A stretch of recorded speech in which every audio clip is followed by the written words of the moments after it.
എല്ലാ പ്രിയ വിദ്യാർത്ഥിനികൾക്കും പുതിയൊരു വീഡിയോയിലേക്ക് സ്വാഗതം.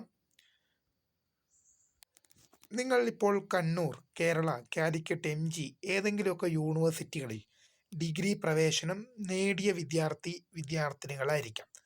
അപ്പം നിങ്ങളോട് കോളേജിൽ നിന്ന് പറഞ്ഞിട്ടുണ്ടാകും, അല്ലെങ്കിൽ യൂണിവേഴ്സിറ്റി നോട്ടിഫിക്കേഷൻ ഇറക്കിയിട്ടുണ്ടാകും, ABCID, ഇത് academic bank details of credit എന്നൊരു നമ്പർ ഉണ്ടാക്കണം എന്നുള്ള വിവരം നിങ്ങളെ അറിയിച്ചിട്ടുണ്ടാകും. പല വിദ്യാർത്ഥികൾക്കും സംശയങ്ങൾ കാണും, ഇതെങ്ങനെയാണ് ഉണ്ടാക്കുക, എങ്ങനെയാണ് ജനറേറ്റ് ചെയ്യേണ്ടതെന്ന്. അപ്പോൾ എങ്ങനെയാണ് ABCID ഉണ്ടാക്കുക? ഒരു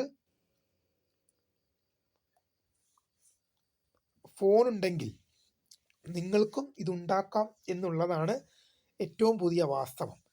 വിശദമായ അപ്ഡേറ്റിലേക്ക് തന്നെ കിടക്കാം. ആദ്യമായി ടീച്ചറിൽ കാണുന്ന വിദ്യാർത്ഥിനി ഉണ്ടെങ്കിൽ തീർച്ചയായും മറക്കണ്ട, സബ്സ്ക്രൈബ് ചെയ്ത് കൂടെ പറയാൻ പ്രത്യേകം ശ്രദ്ധിക്കാം.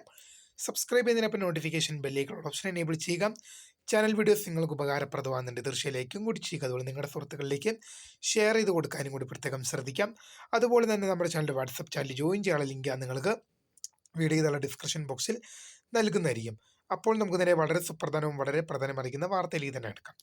കണ്ണൂർ, കേരള, കാലിക്കറ്റ്, MG യൂണിവേഴ്സിറ്റികളിൽ ഡിഗ്രി പ്രവേശനം ഒക്കെ എടുത്ത വിദ്യാർത്ഥിനികളോട് ABCID ക്രിയേറ്റ് ചെയ്യാൻ ആവശ്യപ്പെട്ടിട്ടുണ്ടാകും. +2 വരെ നിങ്ങൾക്കത് വേണ്ട, പക്ഷെ ഡിഗ്രി എത്തിയപ്പോൾ ഒരു വേണം. എന്താണ് ഈ ABCID? നിങ്ങൾക്ക് ആധാർ കാർഡ് മറ്റു കാര്യങ്ങളൊക്കെ ഉണ്ടല്ലോ, ഒരു 12 അക്കമുള്ള നമ്പറുള്ള ഒരു ആധാർ കാർഡ് ഉണ്ടല്ലോ, അതുപോലെ ഒരു 12 അക്കമുള്ള ഒരു ആധാർ കാർഡ് എന്നല്ല, ഏതാണ്ട് അതുപോലെ എന്ന് പറയാം, ഒരക്കമുള്ള ഒരു നമ്പറാണ് ഈ ABCID എന്നുള്ളത്. അതെല്ലാ വിദ്യാർത്ഥികൾക്കും ഉണ്ട്, അത് ജനറേറ്റ് ചെയ്യേണ്ടത് തന്നെയാണ്. അത് ജനറേറ്റ് ചെയ്ത് അപ്ലോഡ് ചെയ്യാനുള്ള ഓപ്ഷൻ ഇപ്പോൾ വിവിധ യൂണിവേഴ്സിറ്റികൾ ആവശ്യപ്പെട്ടിട്ടുണ്ടാകും. എങ്ങനെയാണ് ജനറേറ്റ് ചെയ്യുക എന്നുള്ള ഡീറ്റെയിൽഡ് വീഡിയോ ആണ് നമ്മൾ ഡിസ്കസ് ചെയ്യാൻ ഉദ്ദേശിക്കുന്നത്. ഇതിനായിട്ട് ആദ്യം നിങ്ങൾ ചെയ്യേണ്ടത് ഈ സ്ക്രീനിൽ കാണുന്ന ഈ ഒരു വെബ്സൈറ്റിലേക്ക് വരിക എന്നുള്ളതാണ്. ഇതിൽ കാണുന്ന വെബ്സൈറ്റ് ഏതെന്ന് വെച്ച് കഴിഞ്ഞാൽ, ഇപ്പോൾ ഞാൻ അവിടെ ഒരു ചുവന്ന മഷി കൊണ്ട് വരച്ചത് നിങ്ങൾ കണ്ടിട്ടുണ്ടാകും. abc.gov.in abc.gov.in എന്ന വെബ്സൈറ്റിലേക്ക് വരിക. നമ്മുടെ കേന്ദ്ര സർക്കാരിൻ്റെ academic bank details of credit, ministry of education, government of India ഗവൺമെൻറ്റിൻ്റെ വിദ്യാഭ്യാസ മന്ത്രാലയത്തിൻ്റെ വെബ്സൈറ്റ് തന്നെയാണിത്. അപ്പോൾ ഈ വെബ്സൈറ്റ് ഉപയോഗിച്ചാണ് ഒരു വിദ്യാർത്ഥി അല്ലെങ്കിൽ വിദ്യാർത്ഥിനി എന്ത് ചെയ്യേണ്ടത്, ABCID ക്രിയേറ്റ് ചെയ്യേണ്ടത്. ഈ ഒരു വെബ്സൈറ്റിലേക്ക് നിങ്ങൾ ഇപ്പോൾ abc.gov.in എന്ന വെബ്സൈറ്റിൽ നിങ്ങൾ ഗൂഗിളിലോ ക്രോമിലോ സെർച്ച് ചെയ്ത് കഴിഞ്ഞാൽ ഇതുപോലൊരു പേജിലേക്കായിരിക്കും നിങ്ങൾ വരിക. അതിൽ നിങ്ങൾ എന്ത് ചെയ്യണമെന്ന് വെച്ച് കഴിഞ്ഞാൽ, ഇവിടെ ഇങ്ങനൊരു ചിഹ്നം നിങ്ങൾക്കിവിടെ കാണാൻ സാധിക്കും. ഈ ഒരു ചിഹ്നം നിങ്ങൾക്ക് ഇവിടെ കാണാൻ സാധിക്കും. അതിലേക്കൊന്ന് ക്ലിക്ക് ചെയ്ത് കഴിഞ്ഞാൽ ഇവിടെ നിങ്ങൾക്ക് കുറച്ച് ഓപ്ഷൻസ് വന്നിട്ടുണ്ടാകും. ഇവിടെ നിങ്ങൾക്ക് കുറച്ച് ഓപ്ഷൻസ് മറ്റ് കാര്യങ്ങളെല്ലാം ഇങ്ങനെ വന്നിട്ടുണ്ടാകും. ജസ്റ്റ് നിങ്ങൾ അടിയിലേക്കൊന്ന് സ്ക്രോൾ ചെയ്ത് കഴിഞ്ഞാൽ ഒരു സ്റ്റുഡൻറ്റ് എന്നൊരു ലിങ്ക് നിങ്ങൾക്ക് അവിടെ വന്നിട്ടുണ്ടാകും. ഇതിപ്പം ഞാൻ ഈ പേജ് ഇങ്ങനെ വെച്ചത് കൊണ്ടാണ് എന്ത് ചെയ്യുന്നത് അടിയിലേക്ക് പോകാത്തത്. പക്ഷേ ഈ കോണ്ടാക്റ്റ് അസ് എന്നതിൻ്റെ അടിയിൽ നിങ്ങൾക്ക് അവിടെ സ്റ്റുഡൻറ്റ് ലോഗ് എന്നൊരു ഓപ്ഷൻ വന്നിട്ടുണ്ടാകും. ഇത് ഇങ്ങനെ ഞാൻ പേജ് വെച്ചത് കൊണ്ടാണ് ഇത് അടിയിലേക്ക് പോകാത്തത്. ഞാനത് ക്ലിക്ക് ചെയ്തിട്ട് കാണിച്ചു തരാം. ഞാൻ ആ പേജ് കാണിക്കുമ്പോൾ നിങ്ങൾ സ്റ്റുഡൻ്റ് എന്നൊരു ഓപ്ഷൻ കണ്ടിട്ടില്ല, പക്ഷേ ആ കോണ്ടാക്റ്റ് അസ്, കണക്റ്റ് അസ് എന്നതിൻ്റെ അടിയിൽ സ്റ്റുഡൻറ്റ് ലോഗിൻ എന്നൊരു ഓപ്ഷൻ ഉണ്ട്. നിങ്ങൾക്കത് ലാൻഡ്സ്കേപ്പ് മോഡിൽ വെക്കുമ്പോൾ നിങ്ങൾക്കത് കാണാൻ സാധിക്കും. അപ്പോൾ ആ സ്റ്റുഡൻറ്റ് എന്നതിൽ ക്ലിക്ക് ചെയ്ത് കഴിഞ്ഞാൽ ഇതുപോലൊരു പേജിലേക്കായിരിക്കും നിങ്ങൾ വരിക.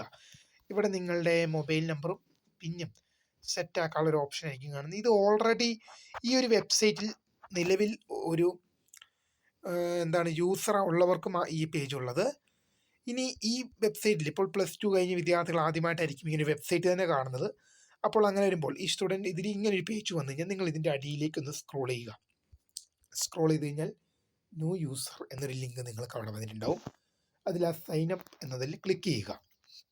അപ്പോൾ ഇതിൽ ഇതുപോലൊരു പേജിലേക്കായിരിക്കും നിങ്ങൾ വരിക. ശരിക്കും പറയുകയാണെങ്കിൽ ഇതിനപ്പുറത്തേക്കുള്ള കാര്യങ്ങൾ നിങ്ങൾ തന്നെയാണ് ചെയ്യേണ്ടത്. എനിക്കിപ്പോൾ ഇത് സൈനപ്പ് ചെയ്ത് കാണിക്കാൻ പറ്റില്ല. കാരണം എന്ന് പറയുന്നത് എന്താണ്, ഓൾറെഡി ഞാൻ യൂസറാണ് ഇതിനകത്ത്. ഞാൻ ഡിഗ്രി സെക്കൻഡ് ഇയർ പഠിക്കുന്ന ഒരു സ്റ്റുഡൻ്റ് ആണ്. അപ്പോൾ ഓൾറെഡി ഞാനകത്തൊരു യൂസറാണ്.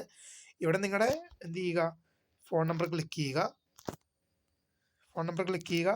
ശേഷം ഈ ഫോൺ നമ്പർ വെരിഫൈ ചെയ്തതിനു ശേഷം ഫോൺ നമ്പർ ക്ലിക്ക് ചെയ്യുക.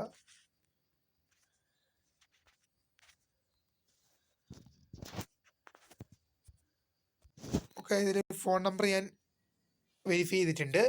ഇനി ഇതിൻ്റെ അടിയിലേക്ക് നിങ്ങൾ പോയി കഴിഞ്ഞാൽ സെൽറ്റ് എൻഡ് ടൈപ്പ് എന്ന് കാണും.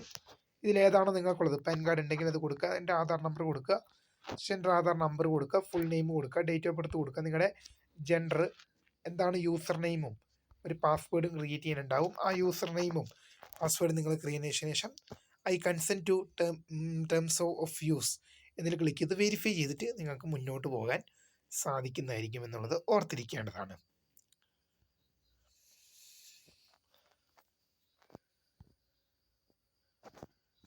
ഇനിയിപ്പോൾ നിങ്ങൾ അവിടെ യൂസർ ഐ ഡിയും പാസ്വേഡും ക്രിയേറ്റ് ചെയ്ത് കഴിഞ്ഞാൽ ഇനി നിങ്ങൾ അടുത്തൊരു പേജിലേക്ക്, നിങ്ങൾ വരേണ്ട ആദ്യത്തെ ഞാൻ ആദ്യം കാണിച്ചവരാണ്, നിങ്ങളുടെ അക്കൗണ്ടിലേക്ക് ലോഗിൻ ചെയ്യാനുള്ള സൈൻ ഇൻ പേജിലേക്കാണ് നിങ്ങൾ ഇനി എന്ത് ചെയ്യേണ്ടത്, നിങ്ങൾ വരേണ്ടത്. ഈ പേജിലേക്ക് വന്നു കഴിഞ്ഞ് സെൽഫ് ഐഡൻറ്റിറ്റി ടൈപ്പ് കൊടുക്കുക. അപ്പം ഇവിടെ നിങ്ങൾക്ക് ABCID ലഭിച്ചിട്ടില്ലാത്തത് കൊണ്ട് തന്നെ ABCID ലഭിക്കാത്തത് കൊണ്ട് തന്നെ നിങ്ങൾ ആധാറോ പാനോ ഡ്രൈവിംഗ് ലൈസൻസോ യൂസ് ചെയ്യാം. ഇതിൽ പാൻ കാർഡും ആധാർ കാർഡും നിങ്ങൾക്ക് ഉണ്ടാകാനുള്ള സാധ്യത കുറവാണ്. ആധാറായിരിക്കും ഉള്ളത്. ആധാർ എന്നതിൽ ക്ലിക്ക് ചെയ്യാം. ക്ലിക്ക് ചെയ്ത് കഴിഞ്ഞാൽ ആധാർ നമ്പർ അടിച്ച് നിങ്ങൾ നേരത്തെ ഉണ്ടാക്കിയൊരു പിൻ ഉണ്ടാവുമല്ലോ, അത് ക്ലിക്ക് ചെയ്ത് കഴിഞ്ഞാൽ പിൻ അത് വേണ്ട, ഇതിലായി കൺസെൻറ്റ് അപ്ലൈ സൈൻ ഇൻ ചെയ്ത് കഴിഞ്ഞാൽ നിങ്ങൾ ആ നേരത്തെ ചെയ്ത് കഴിഞ്ഞാൽ ആധാർ നമ്പർ, നിങ്ങളുടെ ആധാർ നമ്പർ നിങ്ങൾ നേരത്തെ ഉണ്ടാക്കി പിന്നെ സൈൻ ഇൻ ചെയ്ത് കഴിഞ്ഞാൽ നിങ്ങൾക്ക് നിങ്ങളുടെ ഒരു ആധാർ കാർഡ് പോലെ ഒരു ABCID ഉണ്ടാക്കാനുള്ള ABCID കാർഡ് കിട്ടും. ആ കാർഡിൽ ABCID നമ്പർ എന്ന് പറഞ്ഞൊരു 10-12 അക്കമുള്ള നമ്പർ കാണും. ആ നമ്പറാണ് ABCID എന്ന് പറയുന്നത്. ഇനിയിപ്പോൾ ആധാർ നമ്പർ വെച്ച് ലോഗിൻ ചെയ്യാൻ പറ്റിയില്ല, നിങ്ങൾ മുമ്പേ ഒരു യൂസർ നെയിമിൻ്റെ കാര്യം ഞാൻ പറഞ്ഞായിരുന്നു. ഇതിൽ അതേഴ്സ് എന്നുള്ളത് മാറ്റിയിട്ട് യൂസർ നെയിമിൽ ക്ലിക്ക് ചെയ്യുക. നിങ്ങൾ മുന്നേ ഉണ്ടാക്കിയ യൂസർ നെയിമിൽ യൂസർ നെയിം ഇവിടെ കൊടുക്കാം. ആ മുന്നേ ഉണ്ടാക്കിയ യൂസർ നെയിം കൊടുത്തതിന് ശേഷം നിങ്ങൾ മുന്നേ ഉണ്ടാക്കിയ പിന്ന് ആ പിന്നിലേക്ക് നിങ്ങൾക്ക് കൊടുക്കാം. ശേഷം ഐ കൺസെൻറ്റ് ചെയ്ത് നിങ്ങൾക്ക് അങ്ങനെ സൈൻ ചെയ്യാം. ഇനി മൊബൈൽ നമ്പർ വെച്ചിട്ടാണെങ്കിൽ നിങ്ങളുടെ മൊബൈൽ നമ്പർ ഇവിടെ കൊടുക്കുക. മൊബൈൽ നമ്പർ കൊടുത്തതിന് ശേഷം നിങ്ങൾ ആ മുമ്പേ ഉണ്ടാക്കിയ പിൻ അത് കൊടുക്കുക, സൈൻ ഇൻ ചെയ്യുക. ഇനി ആ പിന്ന് മറന്നുപോയെങ്കിൽ, നിങ്ങൾ ആ പിന്ന് മറന്നുപോയിട്ടുണ്ടെങ്കിൽ ഫോർഗോട്ട് സെക്യൂരിറ്റി പിന്ന് കൊടുക്കുക. ശേഷം നിങ്ങൾ അതിൻ്റെ ടൈപ്പ് കൊടുക്കുക, ആധാർ കൊടുക്കുക, അത് മറ്റേ നമ്പർ കൊടുക്കുക. ഇനി ആധാർ അല്ലെങ്കിൽ ഡ്രൈവിംഗ് ലൈസൻസ് പാൻ കാർഡ് ഒക്കെ ഉണ്ട്. ആധാർ ആണെങ്കിൽ ആധാർ നമ്പർ കൊടുക്കുക, ഡേറ്റ് ഓഫ് ബർത്ത് കൊടുത്ത് കണ്ടിന്യൂ ചെയ്ത് കഴിഞ്ഞാൽ നിങ്ങൾക്ക് ഫോർഗോട്ട് പിൻ മാറ്റാനുള്ള ഓപ്ഷൻ എല്ലാം ഉണ്ട്. അപ്പോൾ ചുരുക്കി പറഞ്ഞാൽ ഈ ഒരു പേജിൽ നിങ്ങളുടെ മൊബൈൽ നമ്പറും പിന്നും അല്ലെങ്കിൽ യൂസർ നെയിമും പിന്നും അല്ലെങ്കിൽ ആധാർ അല്ലെങ്കിൽ ഡോക്യുമെൻറ്റും പിന്നും എൻ്റർ ചെയ്ത് കൊടുത്തു കഴിഞ്ഞാൽ നിങ്ങൾക്ക് തീർച്ചയായും നിങ്ങളുടെ ABCID നിങ്ങൾക്ക് ലഭിക്കുന്നതായിരിക്കും. തീർച്ചയായും വീഡിയോ ഇഷ്ടപ്പെട്ടാൽ ലൈക്ക് ചെയ്യുക, ഷെയർ ചെയ്യുക, സബ്സ്ക്രൈബ് ചെയ്യുക. അപ്പോൾ my name is Kariya, the founder of Scrap for Tech, the career guidance. Thanks for watching. Bye.